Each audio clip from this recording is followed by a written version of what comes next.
Earlier this season, we test drove the Audi A5 and we liked it a lot. For a full review, go to our website.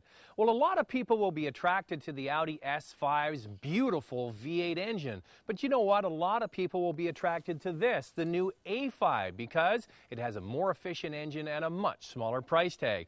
You see, an Audi A5 starts at around $52,000, where an S5 starts at $66,000. That's a big difference.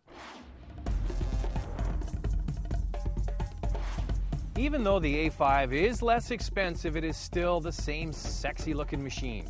The front boasts the same string of LED lights inside the headlight assembly. The base 18-inch wheels are stunning, and the flowing lines look oh so good. This has to be one of the best looking coupes on the road today. The BMW 3 Series coupe is also a stunning machine, but I think the styling edge goes to Audi.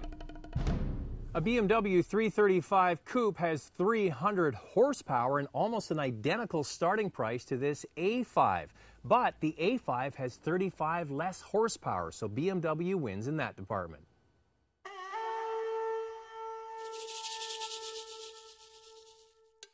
Next comes the interior. The Audi interior is an achievement in design and finish.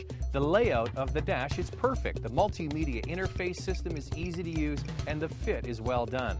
The BMW 335 has better front seats though. The Audi seats lack lateral support, and the back seats, well, there's just no contest. The BMW has way more room. Real people can actually fit back there. The A5, even though it's big on the outside, has a small back seat. So for the interior, I think we'll call it a draw. So far, we love the exterior look of the A5 along with the dash, but the front and back seats, I think, are more comfortable in the BMW 335. Oh, if life were only that easy. The Audi A5 uses a 3.2-liter V6 engine with direct injection technology. It produces 265 horsepower. That's exactly 35 horsepower less than the BMW 335 and exactly 35 horsepower more than the BMW 328. The advancement of direct injection technology has revolutionized engine performance and efficiency the same way variable valve timing did in the 90s.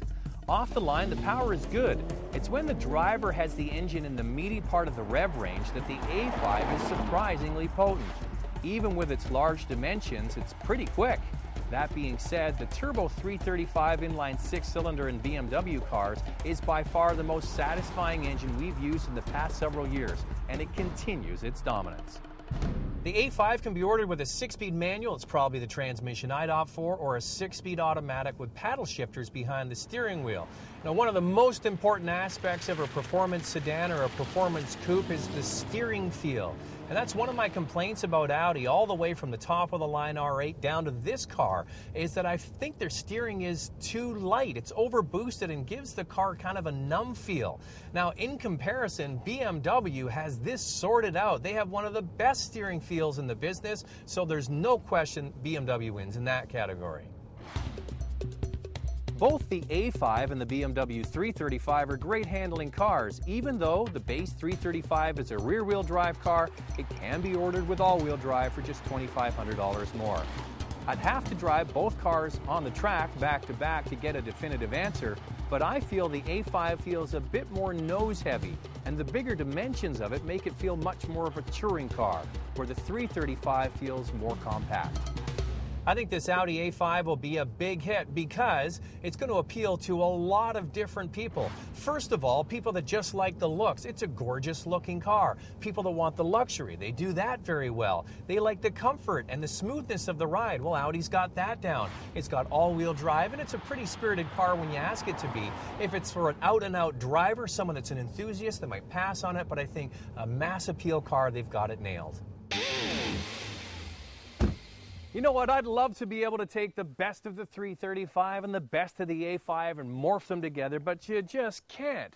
And this kind of reminds me of a time I was skiing up at Whistler Blackcomb Mountains, and it was on the chairlift with an old German fellow who had skied there for years and years, and I asked him which mountain he liked better, Whistler or Blackcomb. And his answer kind of sums up the difference between the A5 and the 335. He said, "Do you like blondes? Do you like brunettes?" And my answer, of course, was yes, I like both. And he says, one mountain's a blonde, one mountain's a brunette.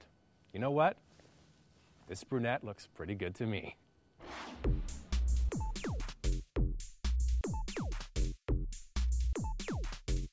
For complete specs, go to our website at drivingtelevision.com.